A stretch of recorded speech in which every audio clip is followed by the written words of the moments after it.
Permita que o meu verso aqui registre a pura candidez de tuas ternuras, muito embora o sofrer das amarguras que o chão da terra impõe se administre. Por amor a Jesus, tu te apagaste, em meio à ignorância deste mundo, sorvendo a taça escura do contraste, num esforço sincero e mais fecundo. Em vão a sombra espessa te envolveu, acenando com híbridas quimeras, estandarte das novas primaveras, tua fé não vacilou e nem tremeu. Teu coração se fez em pouso santo, a iluminar os dias da descrença, a enxugar o mais pungente pranto dos pequenos do mundo em dor intensa. A nova era, enfim, Jesus de novo, trazendo pão e paz, luz e agasalho. Amar e esclarecer a alma do povo é o ideal, teu lema de trabalho. Por isto eu canto o pobre do meu verso, sabendo que és tudo menos cisco. Para nós, tu serás sempre Francisco, o Cândido Xavier do universo. Este é um poema lindíssimo, em homenagem a Chico Xavier, da nossa querida Alta de Souza, psicografado por Geraldo Lemos Neto. Olá, me chamo Ana Karenina e seja muito bem-vinda a mais um episódio do Pode Evoluir.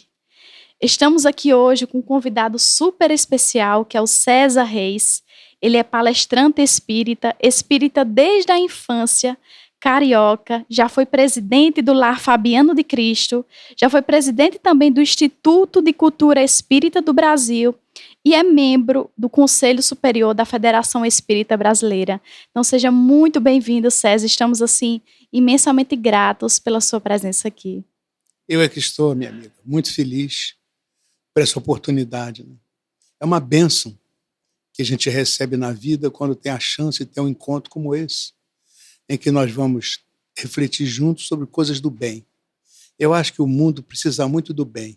Refletir sobre o bem é um impulso que a espiritualidade maior nos dá, para que a gente possa crescer um pouquinho na direção da luz. É assim que eu vejo esse encontro, por isso, minha primeira palavra é de gratidão, de respeito, de carinho, pedindo a Deus que nos abençoe, para que a gente possa ter momentos bons para todos.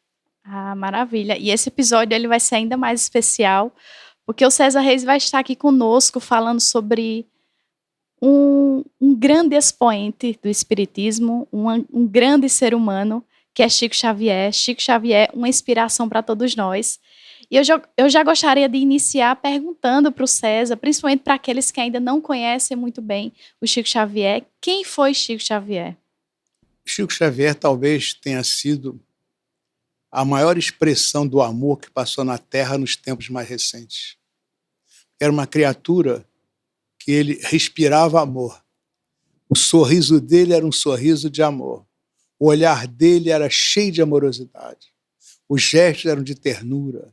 Uma criatura franca, generosa, amena, doce, jovial, humilde, alegre, né? E otimista, confiante. Então, Chico Xavier reunia todos esses predicados em si mesmo, sabe? Ao lado disso, um trabalhador indômito, né? Trabalhava muito, escreveu mais de 400 livros, né? Acho que ninguém no mundo fez isso. E não são quaisquer livros de alta qualidade, ensinamentos profundíssimos. Ele traz Jesus de novo para nós de maneira tão clara, tão precisa, que chama a nossa atenção para Jesus e para o bem, né? O amor. Então, ele expressava isso, sabe? Então, não era uma coisa assim, da boca para fora. Era a maneira de ser, sabe? Realmente, um homem chamado amor nasceu num tempo que deu Pelé, né? Ele nasceu num tempo que deu o presidente Juscelino Kubitschek, que construiu Brasília. Mas ele foi o mineiro do século, né? O brasileiro do amor. Então, de maneira que, para mim, em especial, foi um grande privilégio ter alguns contatos com ele. Isso marcou definitivamente a nossa vida. Sim, nós vamos falar um pouco dessa convivência que o senhor teve com ele, né? Sim.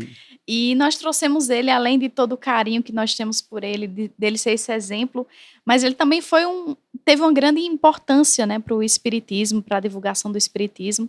E eu gostaria de falar de te perguntar, né, qual é essa importância que o Chico Xavier tem para a doutrina espírita, né, tem para o espiritismo do Brasil. Na verdade, um médium inigualável, né? Ele tinha muitos tipos de mediunidade, vários tipos de mediunidade, mas a mediunidade assim mais aparente dele era, sobretudo, a psicografia. Como disse, ele escreveu centenas de livros, né? Livros de alta qualidade. Eu acho que a gente pode marcar o movimento espírita no Brasil antes de Chico e depois de Chico. E até o Verdade. Chico nós tínhamos um nível de compreensão, de entendimento. O Chico traz assim inúmeras revelações, inúmeras novidades, e tudo isso com tanto carinho, com tanto amor, tanta generosidade.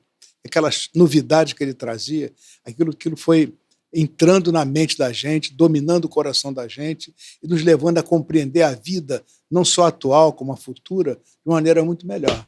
Então, toda essa generosidade do Chico Xavier, ele é um marco da doutrina espírita no Brasil e no mundo. E quando a gente olha para essa figura, temos que dar graças a Deus, porque pelo menos nesse tempo, durante algum tempo, nós podemos respirar o mesmo ar que ele respirou. Uma bênção. É verdade. E a gente olha assim para ele, né, enquanto médium, vê a grandiosidade de tudo que ele fez, né, das obras que ele colocou.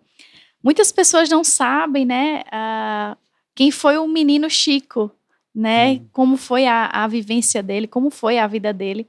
Eu queria que o senhor falasse um pouquinho assim sobre a história dele, né, sobre a infância dele, a convivência dele com a família, né? A gente sabe no espiritismo algumas histórias, né, sobre essa convivência dele com a família e mostrando um pouco mais dessa como era a vida do Chico. O Chico ficou órfão muito cedo, né? E a segunda mãe dele nem sempre compreendia bem aquela criatura que ali estava, cheio de sensibilidade, que via desde criança os espíritos, conversava com os espíritos. Ela tinha muita dificuldade. Havia também uma formação católica muito fervorosa naquela região, naquela família. Mas é que Chico era olhado assim com muita desconfiança, né, desde cedo. Ele foi castigado muitas vezes por causa disso, né? Mas a honestidade dele era tão clara, né, que ele jamais deixou de dizer aquilo que ele via, aquilo que ele sentia, aquilo que ele fazia. Dizia isso com naturalidade, com muito respeito, com muito carinho, né? Então ele foi uma criança muitas vezes incompreendida no nosso plano material, mas amparada em termos. A mãezinha dele, né, desencarnada, estava sempre junto dele, dando força para que ele pudesse prosseguir na sua caminhada. Um grande missionário, né? Uma vida muito difícil, muito pobre, família enorme, né? Muitos irmãos. Ele não estudou quase, estudou muito pouco, né? Arranjou um emprego que dava a ele uma quantia só suficiente para ele sobreviver, grandes caminhadas, né? De um lado para outro, a pé, para poder cumprir os seus deveres, e fazia isso durante a vida toda, né? Uma pessoa que é um exemplo, né? Que nasceu muito pobre, sofreu muitas injustiças, muitas perseguições, mas venceu tudo isso. E com muito amor, respeitando todas as pessoas, a família toda, né? E a sociedade toda que ele vivia, ele acabou se transformando nesse um homem chamado amor. Chico. A simplicidade, né? Isso se destaca muito na vida dele, essa simplicidade, essa humildade. A modéstia. Né? A modéstia. E ele teve realmente uma vida simples, né? E sempre cultivou muito isso e é muito claro para nós, né? Que quando a gente conhece a vida dele, essa simplicidade. E aí eu queria saber, né? Aproveitando que o senhor teve alguns episódios de convivência com ele, que o senhor nos contasse alguma história, alguma vivência que seja pertinente. Vou contar algumas histórias, né? A primeira vez que eu tive a oportunidade de conhecer o Chico, eu morava numa cidade em Minas Gerais chamada Três Corações, que fica bastante distante de Uberaba, sabe? Que é lá no Triângulo Mineiro. Mas eu recebi o convite de ir a Três Corações, ia viajar durante a noite inteira, chegaria no dia seguinte de manhã, lá em Uberaba, né? E então eu disse para minha esposa, nós éramos casados há pouco tempo, né? Olha, eu tenho a oportunidade de ir lá no Chico, eu vou viajar a noite inteira e amanhã eu vou lá no Chico. Aí ela disse assim, eu gostaria muito de ir, né? Mas não pode, tinha que cuidar da família, dos filhos, não podia deixar isso, assim, eram pequenininhos, né? Mas durante a noite ela fez um bolinho para o Chico. Aí na hora que eu estava saindo para pegar a condução para ir para Uberaba, ela, está aqui esse bolinho, eu não posso ir, mas fiz esse bolo com todo o amor para o Chico Xavier. Aí me deu aquele embrulhinho do bolo, eu botei lá no carro e nós viajamos a noite toda, né? No dia seguinte de manhã tinha uma fila grande para falar com o Chico, né? Eu entrei na fila. Quando cheguei na porta do centro, o Chico sentado lá, eu fiquei nervoso, porque eu não imaginei que eu podia conversar com o Chico. Ele estava lá sentado, recebendo as pessoas, com ternura, como fazia com todo mundo, né? E quando eu cheguei na porta, tinha assim um ponto de luz, sabe? Um ponto de perfume iluminado, assim, arroxeado, mas não com a sua camisa, assim. Uhum. E aquele ponto de perfume chegava no meu nariz, subia, descia, o perfume não se evolava, não se espalhava, mas era um perfume delicioso, localizado, uma coisa maravilhosa. E eu fiquei mais nervoso ainda, né? Enfim, eu estou falando de uma coisa que aconteceu nos anos 1960, muito tempo atrás, né? E aí, quando nós cheguei lá perto do Chico, eu nem sabia o que falar. Aí ele olhou para mim, eu não disse nada. Ele disse assim: a Sheila já foi lá te receber, né? Eu entendi que era aquele ponto de perfume que foi lá, era a Sheila. Eu fiquei mais nervoso ainda, né? E aí ele olhou para mim e disse assim: pode me dar esse bolinho? O bolinho estava do meu braço. Esse bolinho que a dona Aurinha fez para mim com tanto carinho. Diz ela que eu mando um beijo para ela. Olha. Era um bolo, ele não sabia de nada disso. O nome da minha mulher, ele certamente nunca ouviu falar, mas na hora ele falou que era o bolo feito por ela com muito carinho, é verdade. Eu então botei o bolo em cima da mesa e saí. Olha, eu andei mais de 800 quilômetros para ver o Chico, vi o Chico e não falei uma palavra com ele. Lá fora que eu me dei conta, olha que oportunidade que eu perdi, né? Esse era o Chico. Uma outra vez, os anos passaram, né? Nós tivemos algumas vezes com o Chico e fizemos assim um relacionamento mais próximo, né? Houve um sábado o Chico gostava muito de levar uma bolsa de alimentos para visitar os mais pobres. Ele era pobrezinho, não tinha nada, mas ele arranjava recursos, ia visitar os mais pobres, levava o evangelho embaixo do braço. Naquele sábado nós estávamos lá. Caiu uma tempestade daquela, encheu tudo. Aqui naquela época, naquele subúrbio bem distante de Uberaba, bem pobre, era tudo, não tinha nada calçado. Então ficou um lamaçal tremendo e a água toda acumulou, você não via nada, era um perigo, sabe, andar naquilo. E a gente estava olhando assim, meu Deus do céu, né? Será que vai acontecer a visitação hoje, no sábado? E daqui a pouco o Chico começou a andar. Aí o pessoal: ô Chico, o que você está fazendo? Você pode escorregar, pode cair, pode se machucar. O Chico: eu não, o Emmanuel já foi na minha frente, e eu estou seguindo os passos dele. E foi todo mundo atrás do Chico. Ninguém caiu, ninguém se machucou. O Emmanuel era o mentor espiritual do Chico, né? E o Chico era assim. Olha, alguns anos depois, ainda nos anos 60 do século passado, eu estava numa reunião lá em Uberaba. O Chico trabalhava muito. Dia e noite ele via trabalhando, né? Ele já estava aposentado, mas ele fazia psicografia o tempo todo, né? Mas chegava de tarde, quando ele tinha um tempinho, ele ia lá tomar um chazinho. Ele gostava de uma conversa amena com as pessoas mais chegadas. Eu tive o privilégio de participar de alguma dessas reuniões. Numa dessas reuniões, ele estava sentado na cabeceira, e na outra cabeceira estava um amigo nosso, que era um general, chamado General Xavier. Era um homem muito bom, sabe? Um homem assim, era um general da reserva, aposentado, bem moreno, bem trigueiro, sabe? E a mesa, ele numa cabeceira, o general na outra cabeceira, eu do lado do general, aqui. Aqui outros companheiros, e o Chico conversando, aquela conversa amena, gostava de dizer umas coisas engraçadas, gostava de dar os risinhos dele, né? Uma pessoa normal como nós, né? Daqui a pouco eu percebi que ao meu lado o general, que era bem moreno, estava branco, ficou branco, claro, sabe, mais branco que você. E aí começou a escorrer um suor do rosto dele. Eu olhei e disse: meu Deus do céu, será que o general está passando mal, né? Está doente? Mas olha, isso aí não levou um minuto. Logo a cor dele voltou, ele sorriu de novo e voltou ao normal. Na outra cabeceira, Chico virou e disse assim: doutor Bezerra acabou de te operar no coração. Assim. Olha só, eu estou contando isso a você, aconteceu em 1967, 68, por aí do século passado. Os anos passaram. General Xavier também foi presidente do Lar Fabiano de Cristo. Já estava bem velhinho. E aí era eu o presidente do Lar Fabiano de Cristo. Isso aí foi já em 1990 e tanto, quase no ano 2000, quer dizer, uns 30 e tantos anos depois daquilo ali. General Xavier, bem velhinho, ele ia todo dia lá no prédio onde funcionava o Lar Fabiano de Cristo, onde nós trabalhávamos. Porque lá no sexto andar funcionava um jornalzinho chamado SEI, era o Serviço Espírita de Informação. A gente fazia toda semana o Lar Fabiano, distribuía para o movimento espírita no mundo todo, sabe, o SEI. E ele dirigia, coordenava o seio, general, idoso, mas era trabalhador muito bom. Mas naquele dia ele foi lá, daqui a pouco vieram me dizer: o general está passando muito mal lá em cima. Nós corremos lá, né? E aí descemos com ele, fomos correndo para o hospital. E ele foi tratado o dia inteiro, no fim ele estava melhor, no final da tarde, né?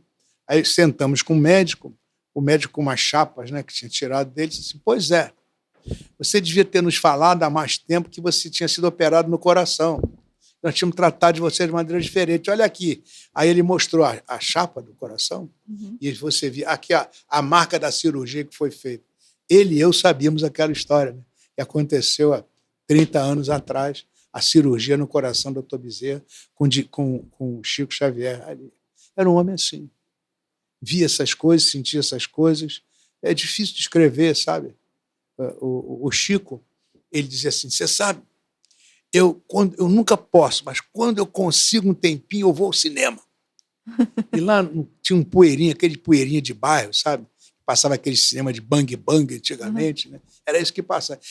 Eu não vou lá por causa do filme, não, sabe? Mas é que do lado de fora tem um pipoqueiro e ele vende pipoca doce. As pessoas vão lá e compram aquele saquinho de pipoca. O pipoqueiro bota aquela pipoca com mel, né? Açúcar, aquele cheiro de doçura, e as pessoas vão comendo. Eu gosto de ficar no cinema para sentir o cheiro de pipoca doce, porque dá a impressão que as pessoas estão ficando doces também como pipoca. Olha, isso é o Chico. Né? Então, são histórias desse tipo que nós temos o privilégio de conviver, que nos dão assim, a convicção de que era um homem muito simples, né? Um homem muito modesto, muito humilde, mas que tem uma obra fantástica. As obras do Chico são de grande envergadura. Há informações na literatura que o Chico colocou que são muito avançadas, inclusive cientificamente.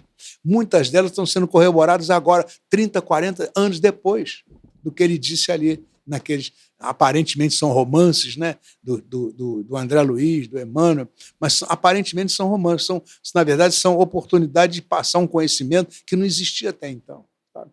E à medida que a ciência vai se desenvolvendo nas suas pesquisas, vai corroborando tudo aquilo que o Chico colocou ali. É muito extraordinário isso, sabe? Não é só... A gente costuma perguntar assim, o Chico Xavier era um grande homem porque era um grande médium, ou ele era um grande médium porque era um grande homem? Na verdade, as duas coisas. Chico Xavier era um grande homem porque era um grande médium, e era um grande médium porque era um grande homem. A mediunidade dele era uma coisa assim espontânea, natural. A mediunidade não é mediunidade de sofrimento, é da mediunidade da informação, da alegria, sabe? Da novidade, do otimismo, as palavras do Chico Xavier, o que ele escreveu. E ele era assim, uma pessoa confiante, otimista. Estar com ele era um momento enriquecedor, sabe? Eu vi pessoas chegarem perto do Chico angustiadas, e ele pacificava as pessoas com um olhar, com um sorriso, com a faca. Confie, tenha certeza de que você não nasceu para a dor, você não nasceu para a tragédia, ninguém nasceu para a miséria, ninguém nasceu para a fome. Isso é um momento transitório. Confie, chame Jesus para a sua vida, ele é o grande médico das almas. Só que ele não dizia isso com as palavras, sabe? Só. Era com a alma, com o coração, e se impregnava as pessoas. Eu cansei de ver gente indo lá, chorando, desesperado, e saía com um sorriso, uma esperança, saía renovado. Era o Chico, sabe? Então, esse homem imprescindível. Esse homem não só iluminou o nosso século, mas iluminou a vida de tanta gente. Ele era uma luz viva, sabe? É uma expressão muito clara do que a gente sonha que deva ser as pessoas que se aproximam da doutrina espírita, sabe? Pessoas com simplicidade, com pureza, com generosidade, com amor, com disposição, aquela coisa da abnegação, sabe? Da boa vontade, do carinho, enfim, de que é muito essa vida que a doutrina propõe e que o Chico esposa tão bem, é uma vida de solidariedade, uma vida de compreensão, uma vida de caridade, sabe? Uma vida de modéstia. Você não precisa de ter tantas coisas, você precisa de ser coisas cada vez melhores, sabe? Então, ele coloca isso de maneira tão expressiva, com a sua maneira de viver, a sua maneira de ser, que dá vontade de a gente ver. É um ser humano que é um padrão, sabe? Você imagina a humanidade daquele jeito. Então, não tem mais ódio, não tem mais vingança, Não tem mais maldade, não tem mais hipocrisia, não tem mais representar papel, porque ele era ele. Ele era aquilo de bom, aquilo de sorriso, aquilo de humildade, ele era aquilo. E ele andava com isso. Eram atributos daquele caráter, atributos daquela maneira de ser, sabe? E as pessoas que se aproximavam dele eram envolvidas, porque o Chico, ele tinha assim, como todos nós, mas no Chico isso era tão perceptível, ele tinha aquela aura à volta dele, sabe? O seu psiquismo era enriquecido com essas boas sensações, essas boas intenções, esses bons sentimentos, essa crença efetiva no amor. Eu digo, não era uma crença de boca, era uma crença de alma, de coração. Então, por isso, ele se aproximava dessas vibrações amorosas de maneira muito clara. E quem se aproximava dele sentia isso. Eu tive esse privilégio, sabe? De chegar perto e sentir que vinha assim uma brandura, uma mansuetude, tomar um chá com o Chico, era uma bênção, que era muito mais do que o chá que você tomava, sabe? Ele não precisa nem falar nada. Só o fato de estar ali perto era um bem-estar, uma saúde, um equilíbrio, uma paz. São coisas assim até difíceis de escrever. Mas ele era uma criatura assim.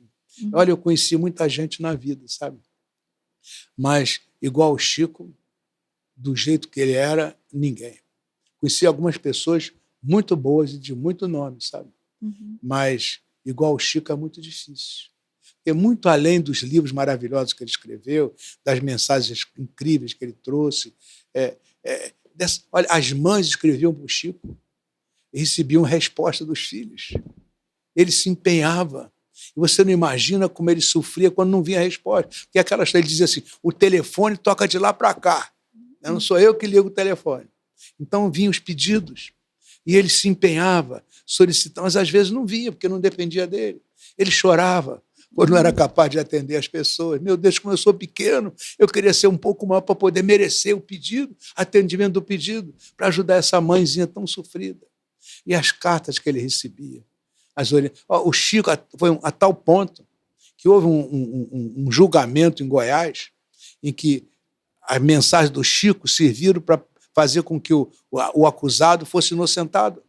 O juiz, o que o Chico está dizendo é absolutamente verdadeiro. É para se crer, vale como prova. Então está inocente e pronto, não condenou aquela pessoa. Qual é o médium que faz isso? Qual é a pessoa que tem esse respeito do poder judiciário? Era isso, sabe? Esse amor, essa ternura, essa solidariedade, essas coisas tão prontas e presentes, tão disponíveis, porque era isso. Ele não cobrava nada para isso, entendeu? Ele simplesmente era assim, ele estava assim, andando em qualquer lugar, a qualquer momento. Era o sorriso, era a paciência, era a boa vontade, era isso. Então ele era um amor ambulante. E isso aí era tão bom da gente ver, tão bom da gente sentir. E como eu disse a você, eu estive com o Chico algumas vezes. Menos do que eu gostaria, mas muito mais do que eu merecia. Esse é o Chico Xavier. É um privilégio, né? Privilégio. Com certeza. E o senhor falando, a gente enxerga o Chico, né, com tudo que ele foi, tudo que ele deixou, e a gente percebe o quanto que ele fez algo que é muito difícil de acontecer. Que ele foi além do espiritismo, né? Até hoje, pessoas que não são espíritas, né, ou movimentos sociais, ou a própria política, ou até pessoas que são extremamente respeitadas, reconhecem o Chico Xavier, reconhecem não só pelo espiritismo, mas pela moral que ele tinha, tudo que ele fez. O homem Chico. Exatamente, quem ele era. E uma dessas coisas que chamou muita atenção, né, foram as cartas consoladoras, que a gente tem até filme sobre isso, né?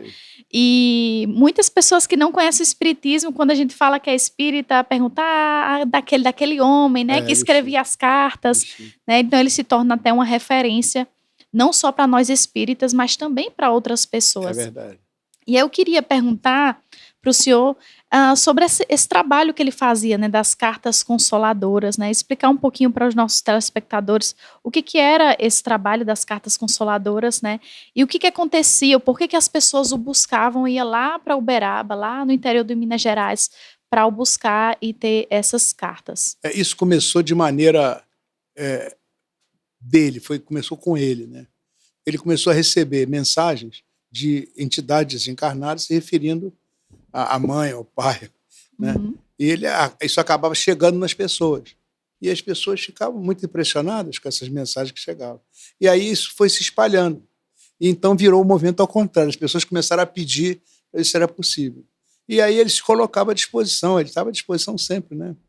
Em muitos casos vinham cartas narrando porque é terrível para um pai e uma mãe perderem um filho, né? Então é muito consolador a chegar uma mensagem: eu estou bem, aquilo que aconteceu era necessário que acontecesse, eu estou aqui amparado, estou encontrando com a vovó fulana, com o vovô Beltrano, e vai contando esses minutos, esses detalhes, esses apelidos, essas coisas incríveis que só aquelas pessoas da intimidade da família sabiam, né? Então isso é altamente consolador, né? Quer dizer, essa coisa da vida depois da morte, né? Muitas pessoas isso ainda é um dilema, né? O luto, né? Com a morte de um ente querido, e ele simplesmente mandando cartas, muitas vezes espontâneas. Ele nem sabia de que se tratava, mas ele mandava carta espontânea, atendendo a pedidos das pessoas, chegavam as informações, coisas tão boas, tão bonitas, né? E a pessoa vai vendo que a lei de Deus está presente, mas a misericórdia também está. Eu acho que Chico representa muito, muito dessa misericórdia, sabe? Ele conseguiu expressar de maneira tão brilhante esse amor que se transforma nessa distribuição do coração, né? Ele fazia isso com muito cuidado, e a espiritualidade permitia. Tinha nele um veículo adequado para que essas mensagens para aquelas famílias tão sofridas, enlutadas, pudessem chegar no momento certo, né? A fim de que tivesse um consolo. Não é à toa que o Espiritismo se chama o Consolador, né? Quer dizer, mostrando que as pessoas que elas não estão sozinhas. Essa coisa, existe um anteparo, existe um preparo, existe um apoio, existe um suporte, né, para as criaturas. Que ninguém recebe também uma dor superior às suas forças. Ela é capaz de suportar aquilo. Então, a ideia do Chico e a entrada do Chico nas vidas dessas pessoas foi crucial para que elas pudessem suportar as cruzes, às vezes dolorosíssimas, da perda de entes queridos. Isso é um capítulo na história, né? Na história da mediunidade, um capítulo expressivo na história do cristianismo. É como se você falou, isso passa além meramente do espiritismo, né? Na verdade, é uma coisa acima de qualquer religião, porque o que está em tela não é a religião A, B ou C, é o amor em profundidade, que é o amor de todas as religiões. Então, o Chico fazia isso. Isso é uma parte tão relevante, tão importante do trabalho dele. Eu cheguei a ver as mães, a hora que chega uma mensagem: o teu filho que morreu assassinado, teu filho que morreu num acidente terrível, você não entende, era tão bom, despertando para a vida, 20 anos, 18 anos, olha um futuro pelo lá frente, inteligente, uma pessoa morreu barbaramente, né? Aí chega uma mensagem: isso foi correto, era adequado, é justo. Olha, a pessoa recebe aquilo, é um momento assim de tanto carinho, sabe? De tanta boa vontade, de tanto amor. Isso é uma relação muito boa que Chico favorecia que acontecesse. Muito bom. Ah, maravilha. E para a gente encerrar as perguntas, eu queria perguntar, na sua opinião, né, qual foi o legado que Chico deixou na sua vida pessoal e também que legado o Chico deixou para o Espiritismo? Pessoalmente, nós tivemos assim uma profundíssima mensagem viva do Chico. Como disse, tive o privilégio de estar com ele algumas vezes, né? Ao lado disso, como também falamos, nós fomos presidente do Lar Fabiano de Cristo muitos anos. O Lar Fabiano de Cristo é uma instituição de assistência social que tem no Brasil todo, é enorme, né? No Brasil todo. E um grande mentor da nossa obra é Fabiano de Cristo. E o grande médium é Chico Xavier. Nós temos um livro chamado A Espiritualidade e o Lar Fabiano de Cristo, com mensagens do Chico Xavier. São dezenas de mensagens. Às vezes a gente nem não falava nada com ele, mas ele lá recebia a mensagem e mandava para nós. Ele nos deu as diretrizes de trabalho do Lar Fabiano de Cristo. E nós ficamos espantados. Isso veio nos anos 60, nos anos 70, nos anos 80. Eram mensagens dele. Mensagem escrita a lápis, naquele antigo papel de pão. Ele escrevia isso. E nós pensamos até que isso ia se perder, porque é um material que pode realmente se perder. Nós depois fizemos uma digitação dessas coisas. E olha a coisa interessante que aconteceu. Era um companheiro nosso, trabalhava conosco na Fabiano de Cristo. Ele, como eram muitas mensagens, ele pegou de cada mensagem uma frase, um período, uma coisa assim simples, e que era uma espécie de síntese da mensagem. e me deu, olha, dá uma olhada nisso, vê o que você acha. Eu estava viajando muito, lá Fabiano era muito grande, eu viajava toda semana para o Brasil todo, né? Treinando, capacitando pessoas. E botei aquele negócio na parte e esqueci aquilo. Tempos depois, fazendo o evangelho na minha casa, terminou o evangelho, me deu uma vontade de escrever. Aí eu comecei a escrever uma história meio esquisita. Lá pelas tantas, aparecia assim, 53. Eu achei aquilo esquisito, aí continuava escrevendo, depois vinha 17, depois vinha 18, 21, coisas assim desse tipo, sabe? Eu escrevi, estava lá, escrevi. Né? Quando terminou, a entidade, agora você vai na sua pasta e pega aquilo que o companheiro fez, ele numerou. Coloque aí os números. É mais uma arte do Chico. Os números encaixavam e deu esse livretinho, A Espiritualidade, Obra de Fabiano, que é uma síntese do trabalho que ele deu. Agora, o mais espantoso, você sabe, é que anos depois veio uma mudança severa na legislação da ação social no Brasil. Veio a questão dos direitos da criança e do adolescente, e veio toda a normativa, né, que passou a regular, espante. Tudo aquilo que o Lá Fabiano já fazia há alguns anos é o que a lei começou a preconizar. Como o Fabiano havia dito através de Chico Xavier, dia virá que a legislação vai se modificar e nós estaremos prontos. Não tínhamos que fazer nada.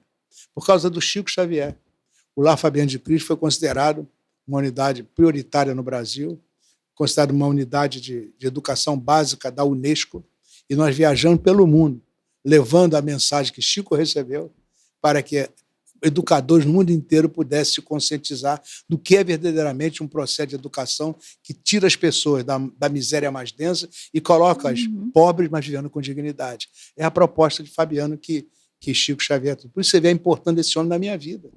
Né? Esse é um trabalho que constitui essência da minha maneira de pensar, de sentir, de fazer as coisas. Chico Xavier é uma luz que eu quero ter sempre muito, muito viva e acesa na minha mente, no meu coração. Sim, estou até emocionada. Isso é o Chico. Desculpa. Eu acho que nós não temos condição de imaginar a grandeza de um espírito como Chico Xavier. Não temos condição. É muito lindo poder ver esse trabalho, né? E ver como que é uma inspiração de verdade para nós, né? E ver esse impacto, quando você falou do Lá Fabiano de Cristo, também é uma inspiração, né? É mostrar o quanto que Deus nos traz os ensinamentos de uma forma tão perfeita, né? E nos prepara para o que está por vir, que são coisas melhores, né? Sempre. Então, desculpa a minha emoção. Não, esse trabalho com Chico só vale se for emocional. É verdade. Não é uma coisa fria, distante, impessoal, não pode ser isso. Isso. Nós temos aqui um quadro no nosso podcast, chama O Convidado Indica, onde a gente pede ao convidado que nos indique alguma obra, algum filme, alguma palestra ou algum livro que fale mais sobre essa temática, né? Para quem se interessa em entender mais sobre a história do Chico, sobre as obras dele, o que o senhor poderia nos indicar? Existem filmes sobre Chico Xavier, né? Estão disponíveis, inclusive, na Netflix e outras ferramentas aí disponíveis, né? Então, tranquilamente, eu acho que deve ser visto isso, né? Também há vários livros, né? O Geraldinho Carneiro está publicando muita coisa sobre o Chico, né? Divaldo Franco publicou coisas sobre o Chico, né? Enfim. Aliás, Divaldo diz uma coisa interessante. Depois de Jesus, o maior médico que passou pela Terra foi Francisco de Assis. Depois de Francisco, o maior médico foi outro Francisco, Cândido Xavier. Entre os 3 maiores médicos que passaram pelo Brasil, pelo mundo, na nossa história. Então, há uma porção de livros, né, que não só livro, trabalho, revista, peças de teatro, né, coisas incríveis. Eu acho que seria até ocioso dizer um ou outro, que tem tanta coisa, né, e as pessoas podem escolher isso. E o que falar sobre Chico vai ser coisa boa. Pode contar. Maravilha. Então, gostaria de te agradecer imensamente, César, por participar aqui do nosso episódio Pode Evoluir. Foi muito especial, né? Não posso nem falar muito quão especial foi. Muito obrigada por topar, nos trazer suas vivências, suas experiências, né? Esse contato com o Chico, com certeza, é algo que é muito especial. E a internet, né? O online é muito maravilhoso porque permite que essas histórias cheguem a mais pessoas, inspirem mais pessoas, né? E mais pessoas se interessem em conhecer mais a vida de Chico e torná-lo também como uma inspiração enquanto servidor, enquanto ser humano, né? Isso é muito importante. Então fica um imenso agradecimento por participar. E se o senhor quiser deixar mais alguma mensagem para quem está nos escutando, fique à vontade. É claro que eu é que sou muito agradecido por essa oportunidade. Falar do Chico é sempre uma bênção para a nossa alma, né? Mas eu queria dizer a todos que o Chico mostra que o ser humano bom é possível. Ninguém de nós nasceu para a tragédia, para a ignomínia, para a maldade, para o crime, para a droga. Nenhum de nós nasceu para a tragédia. O Chico mostra isso. A única proposta que fica definida é um compromisso seu com aquilo que o Cristo ensinou. O Cristo nos convida para estarmos com ele e nos fala que há um conjunto de regras. Ninguém está precisando fazer coisas extraordinárias, mas precisa só de ternura, solidariedade, paciência. Um homem novo surgindo aos poucos no pensamento, no sentimento, na emoção. Não tem mais lugar para o palavrão, para o xingamento, para a injúria, para a maldade. Não tem mais lugar para isso. Agora é aquele homem simples, aquele homem bom, que pode ou não ter os diplomas do mundo, mas ele precisa ter o diploma do homem bom, aquele que cumpre a lei do amor, da justiça e da caridade. Ele se compromete por pensamento, por atitudes, a ter bons pensamentos, bons sentimentos e boas atitudes. E fazer isso todo dia, para cada dia dar um passo a mais no crescimento da direção do bem. Não é de repente que a gente vai se transformar, mas é gradativo, é cada dia o compromisso. Acordar de manhã, quero ter bons pensamentos, quero ter bons sentimentos, quero ter boas atitudes. E vai melhorando a cada dia. É o que Chico propõe. Ele sempre dizia isso. Não pense que há perfeição conosco. Aliás, Chico tinha uma frase: se está encarnado, inclusive eu, está encarnado porque está devendo. Ele está encarnado porque está devendo. Eu também estou devendo. Ele falava isso. Mas eu estou procurando diminuir a minha dívida, procurando a cada dia pensar no bem, sentir no bem e fazer o bem. Eu acho que essa é a proposta para todos os homens. Se a humanidade pensar nisso, independente de diploma, posição social, de prestígio, de religião, se a pessoa pensar assim e agir assim, o mundo vai ser melhor. Acho que Chico Xavier é uma bandeira de luz para que o mundo seja melhor. Então, fica o agradecimento para você que nos assistiu e nos ouviu até aqui. E fique ligadinho que no próximo episódio ainda teremos muito mais conteúdo por aqui. Então, se você já conhece o Pode Evoluir, você pode ouvir os nossos outros episódios. Nós temos uma temporada inteira cheia de conteúdos referentes ao Espiritismo. Então, muito obrigado por nos acompanhar e até o próximo Pode Evoluir.